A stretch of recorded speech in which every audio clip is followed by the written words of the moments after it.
কোন বলটা আমি পিক করব ওই ধরনের শট খেললে আমরা পারবো কি পারবো না। আমি সানি ভাইয়ের সাথে কথা বলছিলাম তখন ও বলছে যেভাবে তাড়াহুড়া করতেছে আমার মনে হয় নেক্সট বলে কিন্তু কিছু একটা দুর্ঘটনা ঘটে যেতে পারে, নেক্সট বলে আউট হয়ে গেছে। লিটন দাস ইনজুর্ড হলো, আমরা সাডেনলি জানলাম যে এই টিমের ভাইস ক্যাপ্টেন জাকের আলী। ওর তো ইনএক্সপিরিয়েন্স, ও তো আগে ক্যাপ্টেন্সি করে না। আমি যদি থাকতাম তাহলে তানজিম যখন বল করতো, অভিষেক শর্মা যখন ব্যাট করছে, তাহলে আমার একটা স্লিপ থাকতো। ভাই একাদশ চেঞ্জ নিয়ে আপনি আপনার অবজারভেশন দিলেন, যেভাবে দলের টিম ম্যানেজমেন্ট মনে হলো তারা একটু বেশি কনফিউজ ছিল ম্যাক্সিমাম টাইম। আবার একই সময় দেখেন regular captain Liton Das injured হলো, আমরা সাডেনলি জানলাম যে এই টিমের ভাইস ক্যাপ্টেন জাকের আলী। এটা আপনার কাছে কতটা সারপ্রাইজিং ছিল? অনেক সারপ্রাইজিং। আমরা মানে আসলে ওই মুহূর্তে প্রথমের দিকে তো আমি বিশ্বাসই করতে পারিনি কি আসলে লিটন অসুস্থ এবং 100% না সে খেলবে না। ওইটা আমার মাথায় কোনো আসে নাই, because captaincy is not an easy job. Captaincy এবং সে ক্যাপ্টেন্সি প্রমাণ করেছে কিনা he is a good captain, এটা তো আমাদেরকে স্বীকার করতে হবে। বাট ইনজিওর্ড তো যে কোনো মানুষ হতে পারে, আমি হতে পারি, আপনি হতে পারেন, যে কোনো প্লেয়ার হতে পারে। 100% ছিল না। কিন্তু এখানে আমি মনে করি টিম ম্যানেজমেন্ট বলেন, সিলেক্টর বলেন, যখন দলটা ঘোষণা দেওয়া হয় তখন কিন্তু একটা ভাইস ক্যাপ্টেন অ্যানাউন্স করে দিলে অন্তত সবাই জানে কে যদি দরকার না করে নাই, সেই কারণে বলছি এটা তো করা উচিত, তাই না? এবং সেই কারণে আমাদেরকে একটু অবাক করলো কিনা হঠাৎ করে জাকের আলী কেন ক্যাপ্টেন, এবং শুধু একটা ম্যাচ না, দুটা ম্যাচ টানা কিন্তু ক্যাপ্টেন্সি করেছে এবং ইম্পর্টেন্ট। এখানে লিটনকেও কিন্তু মিস করেছি আমরা এটা অস্বীকার করে লাভ নেই।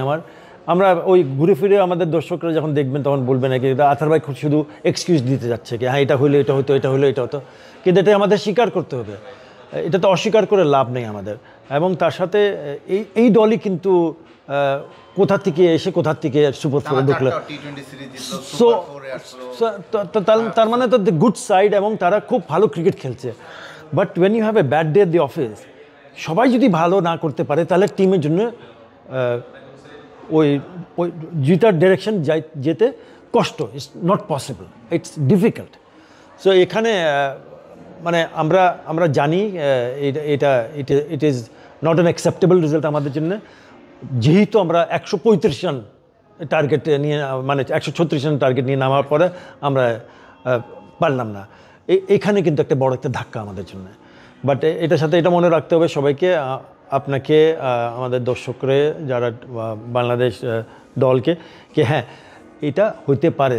আমরা এক্সকিউজ দিচ্ছি না, আফগানিস্তান কিন্তু খুব ভালো দল ছিল, সবাই মনে করেছিল তারা কিন্তু ফাইনাল, সুপার ফোর তো পরের কথা, ফাইনালে যেতে পারে, বাট তারা কিন্তু সুপার ফোর কোয়ালিফাই করে নাই। সো T20 ফরম্যাটে 1 ওভার 2 ওভারে খেলা, যেখানে ঘুরতে পারে খেলা, মোমেন্টাম চেঞ্জ হয়ে যেতে পারে। আমরা ওই দুটা ক্যাচ ড্রপ করে দিলাম, মোমেন্টাম চেঞ্জ হয়ে গেল। আমরা 3টা উইকেট হারাই ফেললাম প্রথম 6 ওভারে, মোমেন্টামটা চলে গেল। 5টা উইকেট হারাই গেলাম 10 ওভারের পরে, মোমেন্টামটা আমরা টোটালি চলে। তারপরেও আমরা 11 রানে হেরেছি, 2 শটের তো দূরে ছিলাম, 2 শট, অনলি 2 শট, 1টা 2টা 6 মারলে হয়তো।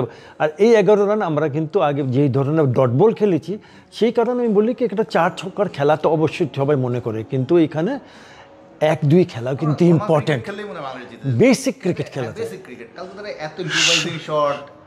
একটু ইভেন সোয়ানও কিন্তু এসে কিন্তু মনে হচ্ছে কি আমরা 200 রান চেস করছি নাকি, কেন, ওয়াই? দরকার নাই তো, না দরকার নেই। এই জন্য বলেছিলাম শান্তশির ব্যাটিং করা দরকার, একটু শান্ত থাকো। এবং যদি কেউ তাড়াহুড়া করছে তাহলে অন্য ব্যাটারের দায়িত্ব হচ্ছে একটা মেসেজ পাঠাও, বলে তাড়াহুড়া করো না, 2টা-3টা ওভার রান না আসলেও সমস্যা নেই, আমার কাছে 8টা উইকেট 7 উইকেট আমরা পরে বসিয়ে দিব, এটা একটা মেসেজও দেওয়া দরকার ছিল। So it's important combination, team combination, এবং দুজন যারা মাঠে আছেন ব্যাটিং করছেন সাথে কথা বলা দরকার, বোঝা দরকার, না বাবা এটা করিস না, এটা করলে কিন্তু আমাদের ক্ষতি হবে। পাওয়ার হিটিং কোচ আসলেও তাকেও একটু সময় দিতে হবে। এবং আমরা কিন্তু ফিনিশারের দিক দিয়ে শামীম হোসেনের ব্যাটিং, পাটওয়ারি ব্যাটিং দেখতে পারি, ওরা হঠাৎ করে 6 হিট করতে পারে, but the number of sixes যেখানে, ইভেন গতকালকে কিন্তু 4-এর থেকে বেশি 6 হয়েছে, 7টা 6, 6টা 4 হয়েছে কালকে আমাদের 135 রান চেস করার জন্য।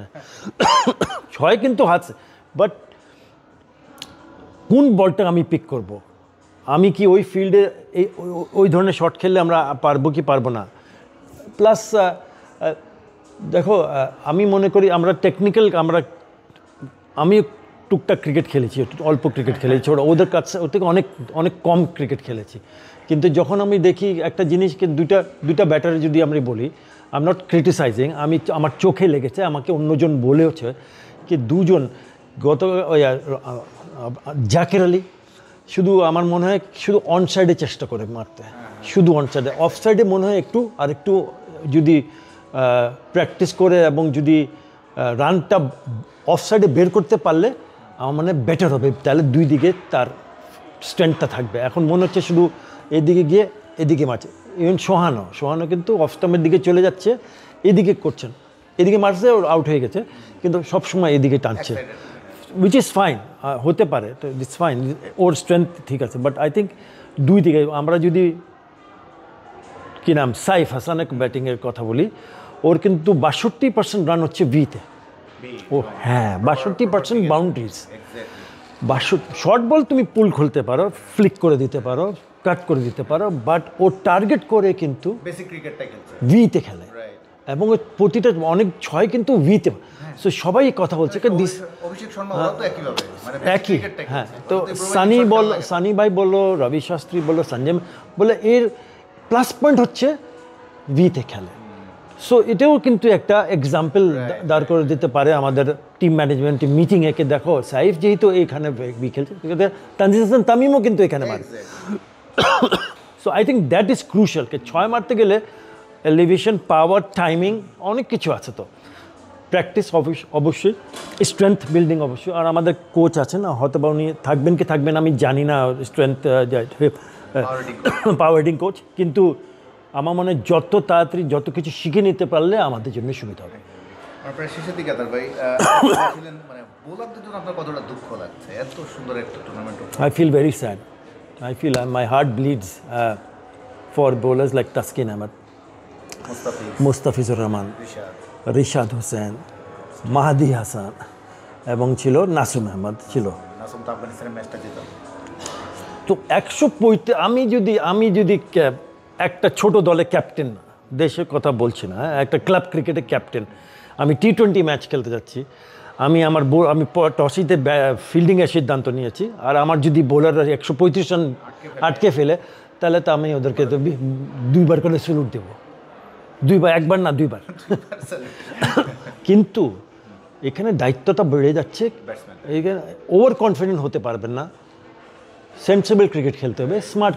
আমি সানি ভাইয়ের সাথে কথা বলছিলাম, তখন ও বলছে যেভাবে তাড়াহুড়া করতেছে আমার মনে হয় নেক্সট বলে কিন্তু কিছু একটা দুর্ঘটনা ঘটে যেতে পারে, নেক্সট বলে আউট হয়ে গেছে। তো ওনার এক্সপিরিয়েন্সটা, সানি ভাই, সুনীল গাভাস্কার এক্সপিরিয়েন্সটা, তার মানে সে বুঝতে পারছে কি না আমাদের ব্যাটাররা শান্তশী ব্যাটিং করতে পারে না, তাড়াহুড়া কেন, তো মানে তো ওইখানে কামনেসটা কে নিয়ে আসতে পারবে?